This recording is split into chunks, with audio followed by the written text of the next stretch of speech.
Saudara, di akhir zaman ini untuk mendapatkan anak yang baik itu sulit, apalagi tidak terpengaruh dengan kebudayaan dan adat yang tidak baik. Karena itu Allah Subhanahu wa ta'ala, karena itu Nabi sallallahu alaihi wasallam menerangkan pemuda yang dia tadi itu tumbuh dalam taat kepada Allah, itu adalah termasuk bagian yang istimewa nanti di hari kiamat. Sab'atun yudhilluhumullah fi dhillihi yawma la dhilla illa dhilluh. Ada 7 golongan manusia yang nanti di hari kiamat di mahsyar itu semua orang kepanasan.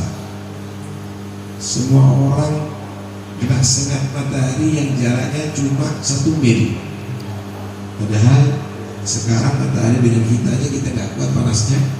Padahal kita di malam hari nih itu jaraknya jutaan mil. Cuma anehnya ada di mahsyar itu tidak ada kematian, sekalipun panas menyengat seperti itu. Tidak ada naungan di saat itu, padahal matahari dalam keadaan begitu panas. Belum lagi pengadilan Allah yang sangat detail. Tidak ada waktunya kita di atas dunia ini kecuali harus dipertanggungjawabkan untuk apa. Tidak ada ilmu yang diketahui oleh manusia sudah diamalkan apa enggak. Tidak ada harta yang dimiliki oleh manusia harus dipertanggungjawabkan. Gimana caranya mendapatkan harta itu dan kemana disalurkan itu harta. Kemudian pengadilan tadi itu antara dimaafkan kesalahan atau antara harus menebus dengan disiksa di neraka. Begitu manusia dalam keadaan kebingungan, saudara. Tapi ada 7 golongan manusia yang nanti dalam naungan arsy Allah, dia merasa tenang, dia merasa sejuk ada di situ. Al-Imamul Adil, pemimpin yang adil. Yang kedua, wasyabun nasya'a fi ibadatillah, pemuda yang dia tumbuhnya dalam taat kepada Allah Subhanahu wa ta'ala. Wa rajulun da'atu imra'atu dhatu mansibin wa jamal faqala inni akhafullah, laki-laki yang dipengaruhi, dirayu oleh perempuan yang cantik dari keluarga terhormat, bukan pelacur ya, keluarga terhormat dan cantik, tapi dia menolak sambil mengatakan aku takut kepada Allah.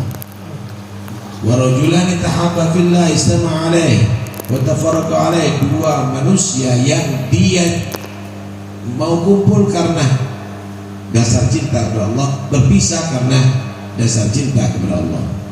Wa rajulun qalbuhu mu'allaqun bil masjid, orang yang hatinya bergantung dan cinta pergi ke masjid. Wa rajulun tasaddaqa bi yaminihi fa akhfaha hatta la ta'lama shimaluh, orang yang bersedekah dengan tangan kanannya disembunyikan sampai yang ada di kirinya pun enggak mengetahui. Kemudian yang ketiga apa? Yang ketujuh, aib. Wa rajulun dzakarallaha khaliyan fa fadat 'ainah, orang yang mengingat kepada Allah dalam keadaan sepi di malam hari, enggak ada yang tahu, sambil meneteskan air mata karena takut kepada Allah. Syahid ada di sini pemuda yang dia tadi itu mulai dia sebelum balik dalam taat kepada Allah Subhanahu wa ta'ala. Ajib rabbuka an syabin nasaqwatalah, Allah itu kagum dengan pemuda yang dia tadi itu tidak melakukan hal yang tidak baik, dia selalu dalam keadaan yang bagus. Pemuda yang demikian ini adalah pemuda yang dibanggakan nantinya oleh Allah di hadapan para malaikat Allah. Tuh lihat bagaimana mereka meninggalkan itu kesenangan-kesenangan, dia menjadi sosok yang selalu ke masjid, selalu berjamaah, menghadiri majelis berzikir, baca Quran, tidak seperti yang lainnya. Itu akan dibanggakan oleh Allah di hadapan para malaikat Allah Subhanahu wa ta'ala. Kemudian yang dirahmati Allah, al-marhum adalah insyaallah termasuk pemuda itu. Al-Fajir menjadi syahid setiap hari almarhum hadir baca ihya ada di rumah. Yang kita saksikan almarhum pindah dari majlis ke majlis, dari majlis taklim ke majlis taklim, dan sudah mulai mengajar almarhum. Kegiatannya itu. Dan ini adalah tanda insyaallah almarhum adalah anak yang soleh insyaallah. Belum lagi orang tuanya merasa bahwa almarhum adalah orang yang bakti kepadanya. La yadkhulul jannata wa la yadkhulun nar, enggak masuk surga orang durhaka, enggak masuk neraka orang yang berbakti kepada kedua orang tua. Enggak masuk tidak masuk neraka orang yang berbakti, tidak masuk surga orang yang durhaka kepada kedua orang tua.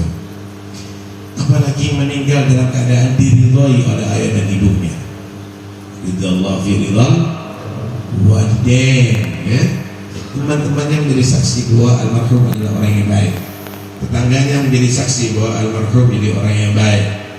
Keluarganya menjadi saksi bahwa almarhum jadi orang yang baik.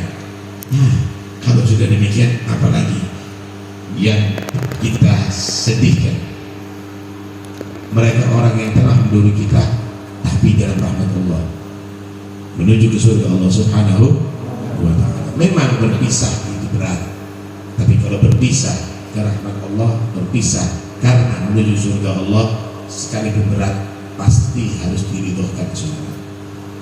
Pasti harus diridhokan.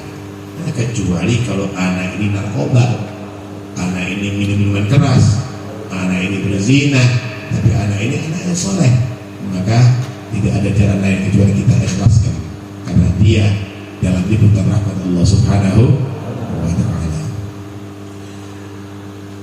Ketika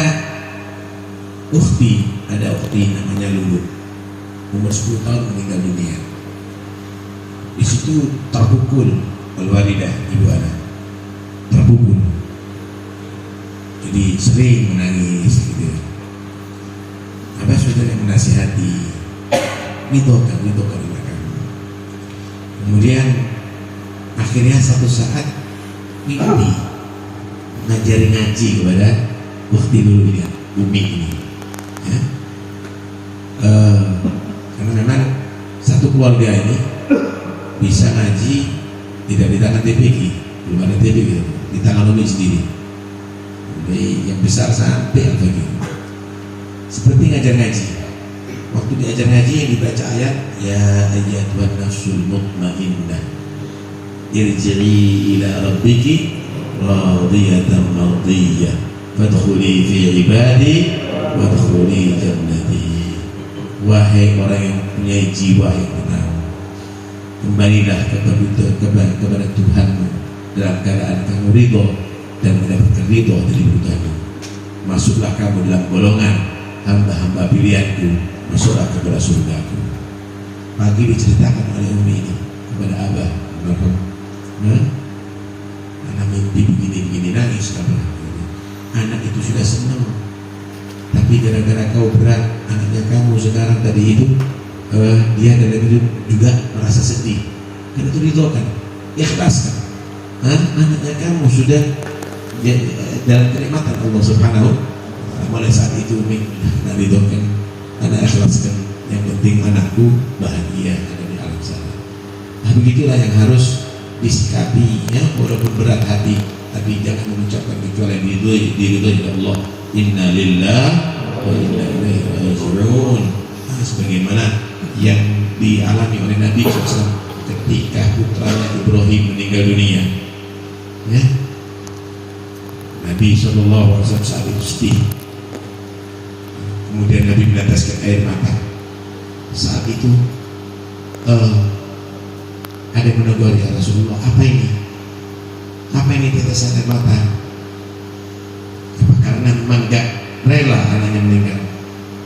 Ini rahmat, ini kasih sayang Rasulullah. Ini kasih sayang. Kami inna li firaqika la mahzunun, inna li firaqika la mahzunin. Kami sedih wahai Ibrahim berpisah dengan kami. Wala naqulu illa ma yurdillah. Tapi kami akan tetap menjaga, tidak mau mengucapkan kecuali yang Allah ridhoi. Inna lillahi wa inna ilaihi raji'un. Kami semuanya milik Allah dan kami semuanya pasti akan kembali kepada pemiliknya. Karena itu didoakan semuanya yang sudah terjadi. Yang jelas kita semuanya bersaksi insyaallah al-walad ya Zainal Abidin adalah anak yang soleh, dan cukup menjadi saksi yang kuat adalah ayah dan ibunya, keluarganya juga menyatakan almarhum adalah anak yang soleh. Mudah-mudahan insyaallah almarhum sekarang kuburannya menjadi kebunan surga. Mudah-mudahan almarhum insyaallah menjadi anak yang bisa diterima oleh datuk-datuk salaf-salaf yang solehin sekarang dalam barzakh.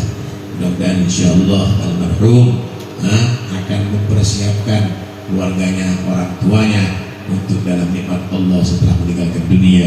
Dan mudah-mudahan insyaallah keluarganya semuanya dan kita semuanya bersama-sama ada di surga Allah berkat Nabi Muhammad. Amin.